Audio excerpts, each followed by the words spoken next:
Hello বন্ধুরা, আজকে আবার একটা নতুন ভিডিও নিয়ে আমি চলে এসেছি তোমাদের সামনে। দেখো বিকেল তখন প্রায় 4:30। তো আমরা গুছিয়ে নিচ্ছি, যাচ্ছি হচ্ছে আজকে টাইটেল আর থাম্বনেল দেখে তো তোমরা বুঝতেই পেরেছো, হ্যাঁ বড় মার কাছে যাচ্ছি।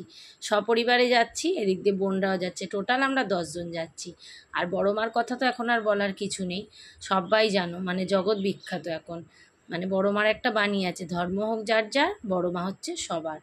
তো মেয়েরাও গুছিয়ে নিয়েছে, আমি আগের বছরেরই একটা কুর্তি পরেছি, আর বড় মেয়েও গুছিয়ে নিয়েছে, ও একটা নতুন পরেছে, ছোটো মেয়ে একটা নতুন পরেছে। কেমন লাগছে অবশ্যই কিন্তু জানিও। আর প্রদীপকেও খুবই ভালো লাগছে। যাওয়ার আগে ব্যাগে সব চেক করে নিলাম। তো তবে আমার খুব একটা বড় দুর্ঘটনা ঘটে গেছে বড় মার ওখানে গিয়ে। তবে বড় মার ওখানে গিয়ে বলবো না, আমার কপালে ছিল এটা। তো কী ঘটেছে ওটা নয় পরেই বলা যাবে। তো চলো, বেরিয়েই কিন্তু খিদে পেয়ে গেছে আমাদের প্রচণ্ড। তো একটুখানি মেয়ে মোড়ে ঢুকে গেলাম, একটু স্যান্ডউইচ খেয়ে নিলাম। হঠাৎ করেই খুব খিদে পেয়ে গেছে, আদাও খিদে সামলানো যায় না। সবাই মিলে খেয়ে নিলাম, খেয়ে দিয়ে তারপরে রওনা দিলাম। পায়ে হেঁটে আমরা যাচ্ছি বেলঘড়িয়ার অটো ধরতে। অটো ধরে ওখান থেকে বেলঘড়িয়া স্টেশনে যাব। সঙ্গে আমার বাবাকেও নিয়েছি। কিন্তু কজন যাচ্ছি বলো তো? আমার 2 বোন যাচ্ছে, বোনের ছেলে মেয়ে যাচ্ছে, হাজব্যান্ডরা যাচ্ছে। অটোতে উঠে পড়েছি বেলঘড়িয়ায় যাওয়ার জন্য। আর অটো দাদা খুব স্পিডে গাড়িটা চালাচ্ছিল, আমার ভীষণ ভয় লাগছিল। যাই হোক, চলে এসেছি বেলঘড়িয়া স্টেশনে। প্রদীপ সবার টিকিটটা কেটে নিচ্ছে। এসে দেখছি একটা ট্রেন দাঁড়িয়ে আছে, কিন্তু ট্রেনটা ফাঁকাও ছিল, ছেড়েও দিল। কারণ আমরা যারা যারা যাব কেউ এসে পৌঁছায়নি, সেই কারণে ট্রেনটা ছেড়ে দিল। যাই হোক, কিছুক্ষণ পরপরই ট্রেন ছিল। তো তারপরে আমাদের সব দলবল সব চলে আসলো, মানে আমার বোনের বরটর সবাই। তো আমাদেরও ট্রেন ঢুকে গেছে, তবে এটা লেডিস স্পেশাল ছিল, জানো তো। আমরা জানতাম না, যেহেতু ট্রেনে যাতায়াত করা হয় না লোকাল ট্রেনে খুব একটা। তো অনেক দিন পরে যাচ্ছিও, এই যে বোনরা সব চলে এসছে। তো লেডিস স্পেশাল ছিল, ভাগ্যিস 2টো জেন্টস বগি ছিল। আমরা তো উঠে পড়েছি লেডিস দেখে, আর লেডিসে উঠেছি, দেখো ভুল করে ফেলেছি। যাই হোক, তারপরে ওরা 2টো বগি এগিয়ে গিয়ে জেন্টস ছিল, উঠে পড়েছে। আর ট্রেনে অনেক দিন পরে চললাম, জানো তো। আর ছোটো মেয়েটা আছে বোনের ওই দিকটায়। এখন একটু ওয়েদারটা চেঞ্জ, তো গলাটা একটু প্রবলেম করছে।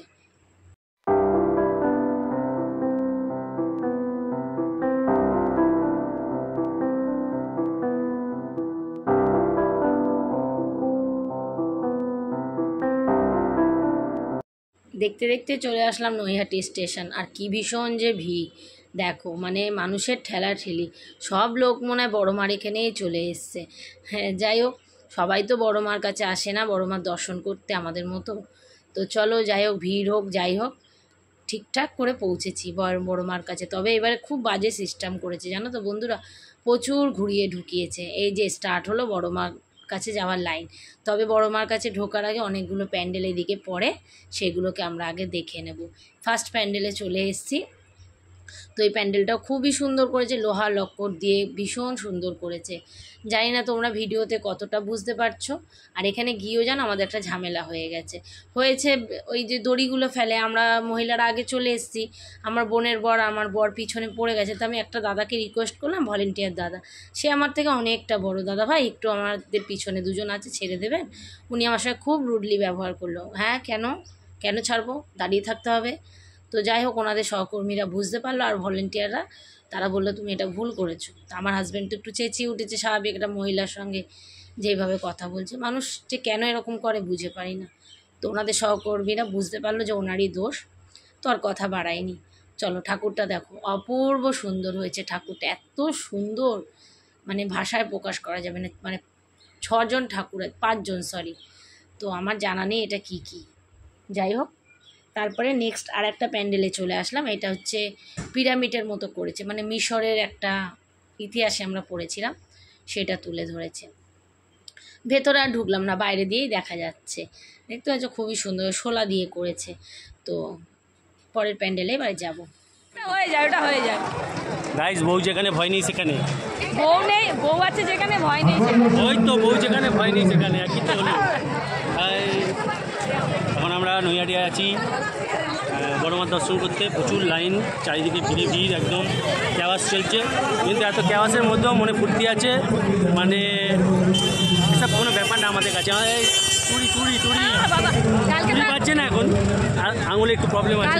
ঘুম থেকেই উঠবে না, ঘুম থেকে আমার হাত কেটে গেছে। চা প্রেমী মানুষ, চা তো খেতেই হবে। সন্ধ্যাবেলা চায়ের দোকানটা দিয়ে চা খেয়ে নিলাম, খুব ভালো চাটা ছিল জানো তো। এই চা আমাদের ডাল্লাপে কিন্তু 10 করে নেয়, তো বেশ সুন্দর ছিল চাটা। আর বোনকে দিয়েছি, বোনকে প্রথমে দিয়েছিল, ওর হাত দিয়ে আমি কেড়ে নিলাম, কারণ আমার খুব দরকার, মাথাটা ধরেছে। আমার হাতটাও কেটে গেছে জানো তো বন্ধুরা, ওই বাস থেকে এত ঘুরিয়ে ঢোকাচ্ছে তো ব্যারিকেড পার হয়ে ঢুকতে গিয়ে।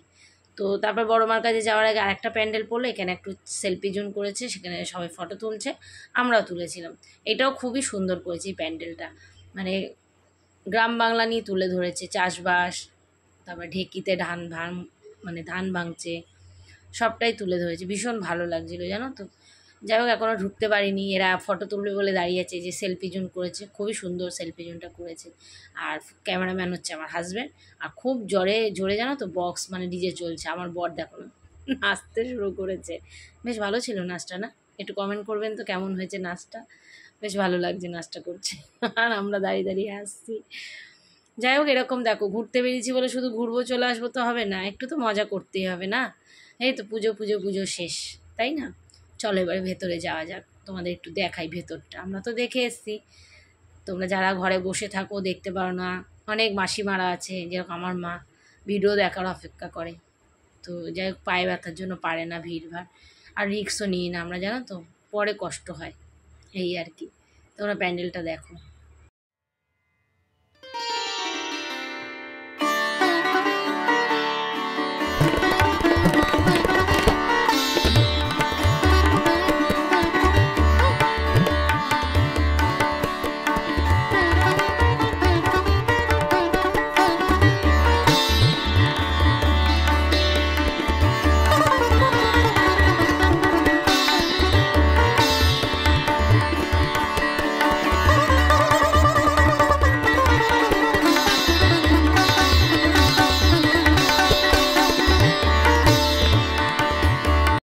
প্যান্ডেল দেখে বেরিয়ে পড়েছি, মেলাও আছে এখানে। আমরা আর কিছু চড়িনি বাবা, এই দোলনাটা তো আমার ভীষণ ভয় লাগে বাবা, কি করে যে চড়ে লোকে, আমি সেটাই ভাবি। আমার মেয়েগুলোরও বড্ড সাহস, দেখো রে বাবা, দেখেই ভয় লাগে, তাই না?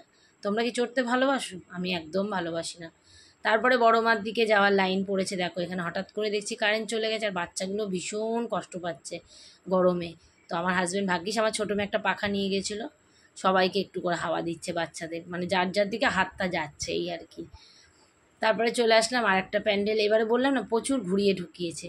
আর জানো এত বাজে সিস্টেম করেছে এবারে, মানে যারা লাইন দিয়ে যাচ্ছি, সাইডে দোকানগুলো বসেছে, তারা কিচ্ছু কেনা মানে বিক্রি করতে পারছে না। একটু খাবারের দোকানগুলো ফুচকা টুচকা একটু, এই যে বললাম, এই যে দেখো সাইড দিয়ে যদি এত লোক যায়, যারা নিচে কিছু নিয়ে বসেছে, কিচ্ছু তারা বিক্রি করতে পারছে না জানো। যাই হোক, পাশ থেকে যাচ্ছিলাম, ফুচকার গন্ধটা একদম আমাদের টানলো, তো দাঁড়িয়ে পড়লাম। ফুচকাটা খুবই ভালো ছিল, একদম লাইট খাবারটা, মানে ফুচকাটা ছিল খুব লাইট। তো আমরা তো এখান দিয়ে যেতে যেতে ভিড় ভাড় ঠেলে, দেখছো কত লোক যাচ্ছে। এখানে দোকানদারি করা যায় বলো? দেখো লোকগুলো কীরকম অসহায়ের মধ্যে, দেখো সব গুটিয়ে বসে আছে। এখানে এক দিদিভাই গোপালের কিছু নিয়ে বসেছে, খুবই খারাপ লাগছে জানো। মানে কেন যে এরা কিন্তু পুজো কমিটি কিন্তু চাঁদা নেবে এদের কাছ দিয়ে, হিউজ একটা টাকা নেয়। দেখো এই কিন্তু গ্যাসের চুলাটাই বন্ধ করে রেখেছে, মানে ঘুগনির দোকানে, জানো তো ঘুগনির দোকানে সবসময় গ্যাস জ্বলতেই থাকে, ধিমে আছে। যাই হোক, এই সিস্টেমটা কেন করেছে জানি না। দীর্ঘ অপেক্ষার পরে চলে আসলাম, এটা হচ্ছে শান্তি মহিমা, খুবই সুন্দর ঠাকুরটা, এত সুন্দর ঠাকুরটা, মানে কি বলবো, পুরো গয়নায় মুড়ে রয়েছে, দেখে মনে হয় তাকিয়েই থাকতে ইচ্ছা করছিল। এবারে আস্তে আস্তে আমরা বড় মায়ের দিকে এগাচ্ছি। এই যে বড় মায়ের মন্দিরটা, এই মন্দিরটায় তো আর ঢোকা হলো না, বন্ধ রয়েছে রাত্রে। দেখতে দেখতে চলে আসলাম মায়ের দর্শন করতে। চলো এবারে তোমাদের বলি মায়ের দর্শন করতে করতে কি হয়েছিল আমার দুর্ঘটনা। প্রথমেই বলেছিলাম আমি মায়ের দর্শন করে প্রণামী বাক্সে টাকা দিতে যাবো, হঠাৎ করেই দেখছি আমি ব্যাগটা খুলে দেখছি, ব্যাগটা চেনটা দেওয়া ছিল, দিয়ে দেখছি খুলতে মানে টাকাটা দিতে যাবো, দেখছি আমার ব্যাগ নেই, পার্স নেই। মানে চোর চুরি করে আমার ব্যাগের চেনটাকেও আবার দিয়ে দিয়েছে। এমনকি একটা খালি ব্যাগ ছিল, আমার হাজব্যান্ডের ফোনটাও ছিল, ফোনটা ভাগ্যিস তাকে কিছুক্ষণ আগে আমি দিয়ে দিয়েছি। একটা মাইক কিনেছি ব্লগিং করি বলে, মাইকটাও তার কিছুক্ষণ আগে বার করেছিলাম। যাই হোক, এটাই মনে সান্ত্বনা দিলাম যে বড় মাকে দিয়ে এসছি, এই আর কি। তো প্রণামী বাক্সে তবে প্রদীপ টাকাটা দিল, আর এখানে কিছু ডান্স হচ্ছে, আর আফসোস আর করিনি, টাকা ছিল, একটা সোনার নাকের ছিল। তবে চোখ কান খুলে চলাটা দরকার, এবারে বুঝলাম। তবে এবার দিয়ে অবশ্যই সতর্ক থাকবো কোথাও গেলে। এই ঠাকুরটাও ভীষণই সুন্দর, খুবই সুন্দর, তবে মন খারাপ করিনি জানো তো, চলো যেইভাবে এসছি আবার রওনা দিলাম সেইভাবেই, কারণ রাতও হয়ে গেছে, আরও অনেক ঠাকুর ছিল ওইদিকে দেখতে পারিনি, কারণ এরপর যদি ট্রেন না পাই। তারপরে চলে আসলাম বেলঘরিয়া। এসে বেলঘরিয়াতে কোনো খাবারের দোকান খোলা ছিল না। ডাল্লাপে এসে একটা রেস্টুরেন্ট খোলা ছিল, সেখান থেকে একটুখানি রাইস, চিলি চিকেন, একটু নান নিয়ে সবাই ডিনারটা কমপ্লিট করলাম। করে এরই সাথে আমার ভিডিওটা শেষ করলাম। তোমাদের ভিডিওটা কেমন লেগেছে, ভালো লাগলে লাইক কমেন্ট শেয়ার করে পাশে থেকো। আবার দেখাবে নেক্সট ভিডিওর সাথে। কিছু ফটো তুলে নিলাম। টাটা বন্ধুরা, সবাই সুস্থ থেকো, ভালো থেকো।